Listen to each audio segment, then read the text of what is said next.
साझेदारी फर्मों को पढ़ने का जो अपना सिलसिला है उसको आगे रखते हैं और सेकंड वीडियो पर चलते हैं। पहले वीडियो में हम लोगों ने बेसिक अंडरस्टैंडिंग के लिए कुछ कुछ पॉइंट्स को देखा था, प्रकृति कैसी होती है साझेदारी फर्मों की।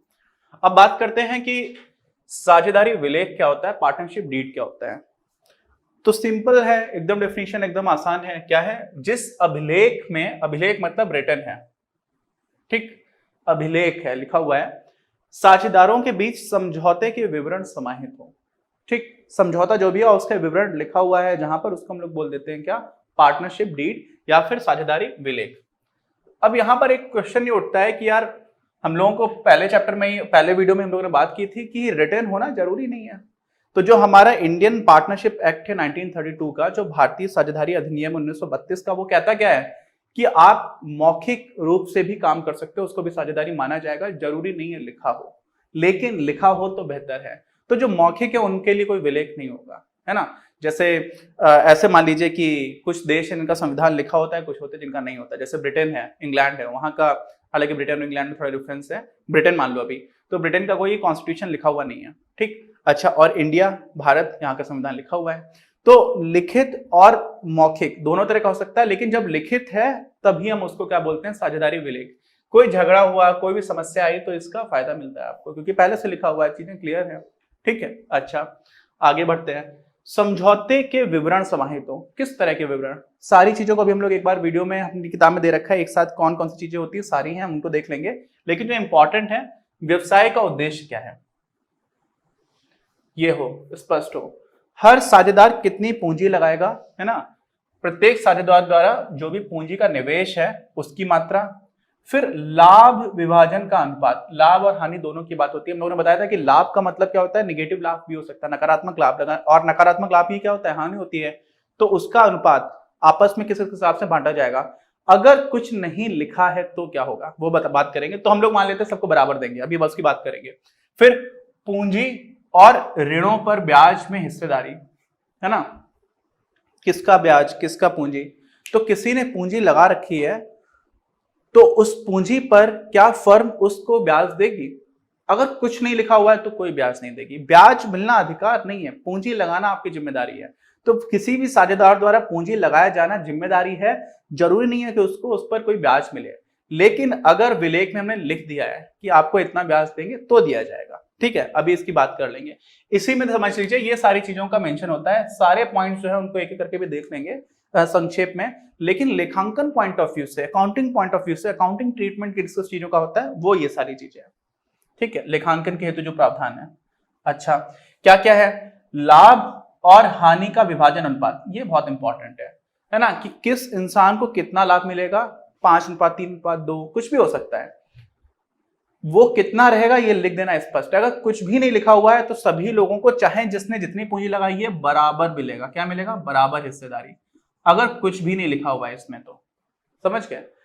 हो सकता है किसी ने बहुत ज्यादा पैसा लगाया, बहुत ज्यादा काम करा, लेकिन कुछ नहीं लिखा है तो भी बराबर मिलेगा। इसलिए स्पष्ट करना बहुत अच्छा रहता है, जरूरी रहता है, ठीक। अच्छा, पूंजी पर ब्याज। जिसने भी व्यवसाय के लिए जितनी जितनी पूंजी का कंट्रीब्यूशन दिया है उस पर व्यवसाय उनको कोई ब्याज देगा क्या? अगर कुछ नहीं लिखा है तो कोई ब्याज नहीं देगा। क्यों? क्योंकि व्यवसाय चलाने के लिए पूंजी की आवश्यकता तो है ही है। तो वहां पर आपका उत्तरदायित्व बनता है। व्यवसाय आपको फायदे में हिस्सा दे सकता है, वो बात मानेंगे, लेकिन जरूरी नहीं है कि आपको ब्याज दे जो आपने पूंजी लगा रखी थी। लेकिन अगर लिख दिया है तो फिर आपको मिलेगा, ठीक है। तो ये भी आप समझ लीजिए, अगर लिखा है तो देंगे, नहीं तो आपका अधिकार नहीं है पूंजी पर ब्याज मिलना। अच्छा, आहरण पर ब्याज। आहरण पर ब्याज का मतलब क्या हुआ कि मैंने पूंजी लगा रखी थी, ब्याज और व्यवसाय में काम चल रहा था, मैंने देखा कि यहाँ पर कुछ एडिशनल अमाउंट है और मैं एक पार्टनर था, मैंने पैसे निकाल लिए। अब जो मैंने पैसे निकाल लिए तो मैं क्या वापस से फर्म को पैसे दूंगा? आप समझ रहे हैं। तो अगर मैंने पैसे निकाले तो वो मेरे लाभ का हिस्सा भी हो सकता है मेरे पूंजी पर ब्याज का हिस्सा हो सकता है उसको छोड़ करके मैंने कुछ निकाल लिया। तो अगर मैंने आहरण किया हुआ है और कुछ भी नहीं लिखा हुआ है तो मेरी तरफ से फर्म को कोई भी इंटरेस्ट नहीं दिया जाएगा, क्योंकि मेरा हिस्सा भी माना जा सकता है। मेरे लाभ में तो हिस्सा रहेगा ही, साथ में पूंजी पर ब्याज भी अगर लिखा हुआ है तो वो हिस्सा भी आ जाएगा। तो अगर मैंने पैसे निकाल लिए तो उस पर मुझे बाय डिफॉल्ट ब्याज देने की जरूरत नहीं है, अन्यथा लिखा ना हो। अगर लिखा हुआ है कि अगर आपने आहरण किया इस समय में तो आपको इस इंटरेस्ट पर पैसे वापस देने पड़ेंगे, ठीक है। अच्छा, इसका मतलब क्या हुआ कि पूंजी पर आपको ब्याज मिलेगा ये जरूरी नहीं है, आपने जो पैसे निकाल लिए उस पर आप ब्याज दोगे ये भी जरूरी नहीं है, लिखा है तो देना होगा और तो भी मिलेगा। ऐसे अगला आ जाता है प्रवृद्ध राशि। अब प्रवृद्ध बहुत कम लोग यूज करते हैं, क्या होता है? लोन। किसको लोन? व्यवसाय को ही पैसों की जरूरत थी, आप अपना पूंजी का हिस्सा दे चुके थे, लेकिन उसके बाद भी व्यवसाय को लोन की जरूरत पड़ी, तो आपके पास आपने अपने व्यक्तिगत पैसे से उसको पैसे दे दिए। फर्क किसको? साझेदारी फर्म को। ऐसी स्थिति में ये आपकी सीधी जिम्मेदारी नहीं बनती थी। सीधी जिम्मेदारी तो आपको पूंजी में जो कंट्रीब्यूशन था वो देना था, फिर आपने व्यवसाय को उसको जरूरत पड़ी तो आपने मदद की, इसलिए यहां पर आपका अधिकार बनता है। किसका अधिकार बनता है? ब्याज प्राप्त करने का। और ये जो ब्याज है, आपने जो भी लोन दिया है उस पर 6% के हिसाब से 6% वार्षिक ब्याज की दर से आपको मिलता है। ठीक। अच्छा, फिर क्या अगला पॉइंट है? फर्म के कार्यों हेतु पारिश्रमिक। अगर कुछ भी मेंशन नहीं है, सारे लोग फर्म के लिए काम कर रहे हैं, कुछ लोग नहीं भी कर सकते हैं। हम लोगों ने देखा था कि जो व्यवसाय का संचालन है जरूरी नहीं कि सारे लोग करें, तो जो लोग व्यवसाय का संचालन कर रहे हैं वो लोग व्यवसाय के लाभ में हिस्सा ले सकते हैं, वो तो है ही है, लेकिन हो सकता है कि वो अपना कुछ पारिश्रमिक भी लें, कुछ सैलरी भी लें, कुछ स्टाइपेंड भी लें। अगर कुछ भी नहीं लिखा हुआ है तो किसी को नहीं मिलेगा। क्यों? क्योंकि ये एक व्यवसाय है, व्यवसाय में सैलरी का सीधा सीधा तो लेना देना आता नहीं है, लेकिन अगर मेंशन्ड है तो आपको ये भी मिलेगा। ठीक है, अच्छा, ये भी देख लिया। अब आ जाते हैं थोड़ा सा पीछे। ये क्या लिखा हुआ है? परिवर्तन के लिए सभी साझेदारों की सहमति आवश्यक होती है। किस चीज में परिवर्तन के लिए? जो भी हमारा पार्टनरशिप डीड है, अगर उसमें आपको कुछ चेंजेस करने हैं तो सारे लोगों की सहमति चाहिए। ऐसा नहीं कि मेजॉरिटी की हो गई तो चल जाएगा, सारे की चाहिए। कोई भी अगर नहीं कर रहा होगा तो आप परिवर्तन नहीं कर सकते। क्यों? क्योंकि पहली बार जब बना था तब भी सारे लोगों की सहमति से बना था। तो यहां पर क्या होता है, ये चीज इंपॉर्टेंट है समझना। यहां पर ऐसा लिख के आ जाएगा कि मेजॉरिटी अगर हो गई एक तरफ या 2/3 बहुमत हो गया, ये वैसा केस नहीं है, यहाँ पे सारे लोगों को चाहिए। ठीक है। अच्छा, अगला पॉइंट क्या है कि जो स्टैम्प एक्ट है, स्टैम्प का अधिनियम है, उसमें जो प्रावधान है उन प्रावधानों के अनुसार उचित प्रकार से प्रारूपित कर लेना होता है आपको, और तैयार कर लिया आपने, फिर अधिमानतः रजिस्ट्रार, रजिस्ट्रार ऑफ फर्म्स, ठीक है, कंपनीज का अलग होता है, फर्म्स के लिए अलग है, तो जो रजिस्ट्रार ऑफ फर्म्स उसी को हम लोग हिंदी में बोलते हैं क्या? अधिमानतः रजिस्ट्रार। उनके पास आपको पंजीकृत करा देना चाहिए। ठीक, क्या लिखा हुआ है? कराया जाना चाहिए। क्या लिखा है? चाहिए। कराना होता है ऐसा नहीं लिखा है, चाहिए लिखा है। इसका मतलब क्या होता है कि ये ऑप्शनल है, वैकल्पिक है, आप करा लेंगे तो फायदा रहेगा, है ना। देखिए, पहले तो मौखिक हो और लिखित हो। ठीक, तो मौखिक है तब तो बिल्कुल भी कोई भी झगड़ा होगा तो बड़ी काफी परेशानी होगी, क्योंकि पता ही नहीं है मौखिक में क्या बोला गया था। लिखित होगा तो उसका अच्छा प्रमाण हो गया। लिखित होने के साथ साथ आपने उसको प्रमाणित करके पंजीकृत करा लिया तो वो और ज्यादा उसको वैलिडिटी मिल जाती है। ठीक है। अच्छा, अब इसमें जो इंपॉर्टेंट पॉइंट्स थे हमारे समझौते में क्या क्या होता है उनको एक साथ देख लेते हैं एक साथ में, तो उसमें फिर आपको कंफ्यूजन नहीं रहेगा और एक बार आइडिया भी मिल जाएगा। चलिए उसको देखते हैं। तो बात करते हैं कि साझेदारी विलेख में क्या क्या विषय वस्तु होती है, कौन कौन से ऐसे पॉइंट्स होते हैं जिनको मेंशन किया जाता है। तो सबसे पहले तो फर्म का नाम क्या है, उसका पता क्या है और मुख्य व्यवसाय क्या है। ठीक, लेखांकन दृष्टिकोण से भी हम लोगों ने देखा था कि कौन कौन सी चीजें महत्वपूर्ण थी, उनको भी हम अभी मेंशन कर देंगे, लेकिन यहाँ पे हम सारे पॉइंट्स की बात कर रहे हैं जो इन जनरल हमें ध्यान रखने होते हैं। कब? जब हम लोग पार्टनरशिप डीड बना रहे होते हैं। अच्छा, सभी साझेदारों के नाम और उनका पता क्या क्या है, फिर प्रत्येक साझेदार द्वारा लगाई गई पूंजी की राशि, ये इंपॉर्टेंट रहता है लेखांकन दृष्टिकोण से भी। अच्छा, और फिर क्या जाएगा? फर्म की लेखांकन अवधि। ठीक, किस अवधि में आप लेखांकन कर रहे हो, और आगे का भी कई बार ऐसा होता है कि किस टाइम के लिए पार्टनरशिप रहती है वो भी आप डिफाइन कर देते हो। अदरवाइज कौन सी लेखांकन अवधि को आप फॉलो करोगे वो भी निर्धारित हो जाता है यहाँ पर। फिर साझेदारी प्रारंभ करने की तिथि, ये भी एकदम सिंपल है। बैंक खातों का संचालन करने के बारे में नियम, तो इसमें भी ऐसा होता है। देखिए, पार्टनरशिप में क्या होता है ना, जैसे एसबीआई बैंक है तो उसमें भी इंटरनेट बैंकिंग में अलग अलग तरह की सुविधाएं होती हैं। व्यापार में आप जाओगे तो फिर व्यापार है, विस्तार है, उसकी 2-3 तरह की कैटेगरीज रहती है। तो कभी कभी ऐसा होता है कि एटीएम कार्ड एक से ज्यादा लोग यूज कर सकते हैं अगर किसी पार्टनरशिप फर्म या कंपनी के लिए मिला हुआ है ना। मेनली पार्टनरशिप में वो चीज होती है।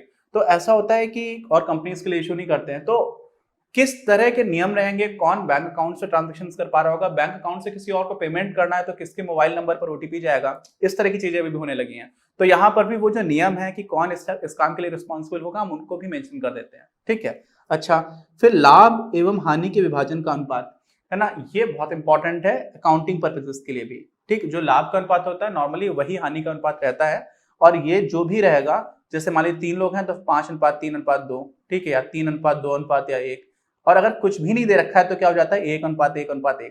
अगर 3 लोग हैं तो तीनों में बराबर बराबर बंट जाता है। ठीक है। अच्छा, अगला पॉइंट क्या है?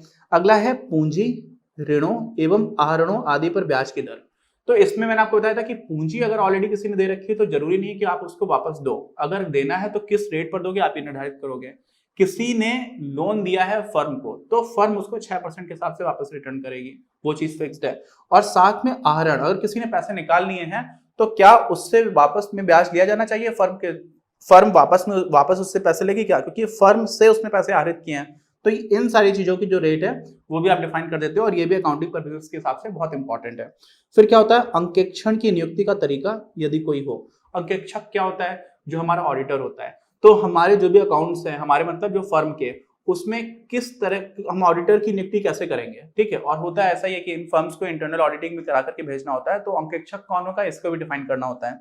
फिर वेतन, कमीशन आदि यदि किसी साझेदार को दे हो तो अगर देखिए ऐसा होता है, मैंने आपको बताया था कि यहाँ पर पारिश्रमिक मिलना कोई गारंटी की बात नहीं है, लेकिन कितना दिया जाना चाहिए और क्या रहेंगे नियम उसको भी हम लोग डिफाइन करते हैं यहाँ पर। फिर प्रत्येक साझेदार के अधिकार, कर्तव्य तथा उत्तरदायित्व क्या क्या होंगे इसको डिफाइन करना बहुत जरूरी है। मैंने आपको यहाँ पर यह भी बताया था स्टार्टिंग में कि सीधे तौर पर व्यवसाय का संचालन करना जरूरी नहीं है कि सारे साझेदार करें, लेकिन जिसके जो जो रोल्स रहेंगे, जो उसके अधिकार होंगे, क्या क्या लिखा हुआ है अधिकार, फिर कर्तव्य और फिर उत्तरदायित्व। उत्तरदायित्व यहाँ पर आ जाती है लायबिलिटीज, ठीक है। आप समझ रहे हैं कि अगर मान लीजिए लॉस भी हुआ तो हम किस प्रोपोर्शन में डिवाइड करेंगे। नॉर्मली लाभ और हानि तो एक ही जैसा कर रहे होते हैं, लेकिन कुछ होते हैं एक्यूमुलेटेड लॉसेस और एक्यूमुलेटेड प्रॉफिट्स होते हैं कि over a period of time जो भी हमारे लॉस रहे, मान लीजिए कोई ऐसी पार्टनर, कोई फर्म है जो नुकसान में चल रही थी, अब उसी में पार्टनर्स और आ गए, तो फिर किस तरह से जो एक्यूमुलेटेड लॉसेस हैं उसमें किस तरह से चीजें दी जाएंगी उसको हम लोग यहाँ पर डिफाइन कर देते हैं। तो ये वो वाली लायबिलिटीज की बात है। अदरवाइज जो लाभ विभाजन रहता है वो तो हमारा करंट ईयर में जो चल रहा है या करंट अकाउंटिंग पीरियड में, करंट जो अभी चालू लेखांकन अवधि है उसमें जो है उसको डिफाइन कर देते हैं। लायबिलिटीज में मुख्य रूप से जो एक्यूमुलेटेड लॉसेस हैं हम उनकी बात कर रहे होते हैं यहाँ पर, और आगे जो है उसको भी हम डिफाइन कर देते हैं। फिर क्या है, फिर आपका एक या अधिक साझेदारों के दिवालियेपन के कारण पैदा होने वाली हानि का निष्पादन, ठीक। अच्छा, दिवालियापन जो है दो तरह से चीजें होती हैं, एक तो पैसे खत्म हो गए किसी का या बिल्कुल रहा ही नहीं। जैसे मान लीजिए कोई लॉस हुआ और 2-3 पार्टनर्स हैं, उसमें से कुछ पार्टनर्स ने के पास पैसे रह ही नहीं गए, उनकी निजी संपत्ति भी ले ली। क्यों? क्योंकि यहाँ पर जो फर्म है उसका कोई अपना खुद का अलग एग्जिस्टेंस नहीं है लीगल। तो अगर नुकसान बहुत ज्यादा हो गया तो साझेदारों से पैसे ले जाएंगे, और उनसे पैसे लेने के बाद भी दिवालियापन अगर हो गया, कुछ लोगों के पास पैसे ही नहीं बचे, अब बाकी हानि की भरपाई कैसे की जाएगी उस चीज का भी डिस्क्रिप्शन होता है। फिर फर्म के विघटन पर खातों का निपटारा। अगर फर्म आप डिसॉल्व कर रहे हो, लिक्विडेट कर रहे हो, फर्म टूट गई, पार्टनरशिप नहीं रही, तो फिर किस तरह के इसके जो परिसंपत्तियां उनका बंटवारा कैसा होगा, बाकी सारी चीजों का बंटवारा कैसा होगा, उसको भी हम लोग पार्टनरशिप डीड में मेंशन कर देते हैं। और साझेदारों के बीच होने वाले आपसी विवादों का निपटान किस तरह से होगा इसकी बात होती है। एक साझेदार का प्रवेश, सेवानिवृत्ति या फिर मृत्यु की स्थिति में अनुपालित किए जाने वाले नियम। यहाँ पर समझिए कि जैसे ही कोई नया पार्टनर आता है ना, तो बहुत सारी चीजें हैं जो बदल जाती हैं, है ना। पार्टनरशिप की साख की बात भी हम लोग करेंगे, उस पर भी फर्क पड़ता है, लाभ विभाजन अनुपात पर भी फर्क पड़ जाता है ना। और एक होता है गेनिंग रेशियो, अभिलाभ अनुपात, उस पर भी कई बार फर्क पड़ता है। तो वो सारी चीजों को हम लोग देखेंगे, और इसी में हमारा भी आगे के जो चैप्टर्स आएंगे, 4 चैप्टर में हम लोग सेवानिवृत्ति और मृत्यु की बात करते हैं। तो सेवानिवृत्ति और मृत्यु दोनों ही लगभग एक जैसा अकाउंटिंग ट्रीटमेंट की बात कर रहे होते हैं, इसीलिए हम उसको एक साथ एक चैप्टर में पढ़ेंगे। तो इन सारी चीजों में भी क्या क्या होगा वो भी हम लोग पार्टनरशिप नीड में ही मेंशन कर देते हैं। और व्यवसाय संचालन से संबंधित कोई अन्य मसला है तो उसको भी मेंशन कर देते हैं। नॉर्मली ऐसा होता है कि पार्टनरशिप से रिलेटेड जो ही मुद्दे हैं उनको ये मेंशन करते हैं। और ध्यान रखिए कि हर तरह के मुद्दे को हम मेंशन कर ही नहीं सकते। क्या कर सकते हैं? मेंशन कर ही नहीं सकते। और इसी वजह से जो हमारा भारतीय साझेदारी अधिनियम है 1932 का, उसके प्रावधान यहाँ पर इंप्लीमेंट हो जाते हैं। तो ये वो सारे पॉइंट्स थे इंपॉर्टेंट जो हम लोग किसी पार्टनरशिप डीड में बनाते हैं, और एक बार इन सारे पॉइंट्स को देख लेना काफी अच्छा रहता है। डायरेक्टली इस तरह से हमारे क्वेश्चंस नहीं आते हैं, लेकिन आपको आइडिया लग जाना चाहिए कौन कौन सी चीजें होती हैं। लेखांकन पॉइंट ऑफ व्यू से क्या क्या इंपॉर्टेंट है उसको मैंने बता भी दिया है, वो इंपॉर्टेंट है, और उसी पर हम लोग आगे अपना कंटिन्यू करेंगे अपना अगला वीडियो। बाकी कोई भी डाउट हो तो प्लीज कमेंट बॉक्स में लेकर के बता दीजिए। चैनल सब्सक्राइब करिए, बाकी लोगों के साथ शेयर करिए, और वीडियो पसंद आए तो लाइक करिए। मिलते हैं हम लोग अपने अगले वीडियो में।